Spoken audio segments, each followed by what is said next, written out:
Hello বন্ধুরা, তো বাসনা কালীবাড়ির সামনে 111 নম্বর ওয়ার্ডের মাঠে খুব সুন্দর ক্রিসমাস সাজিয়েছে।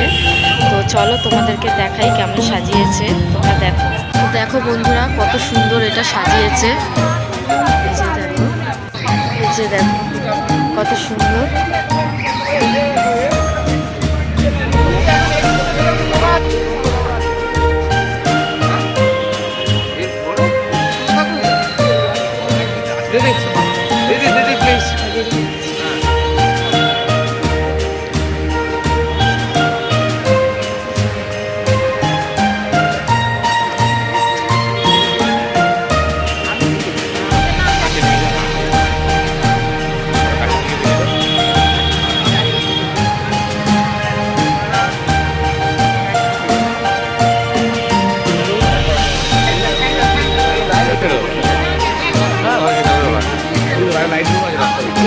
লাইট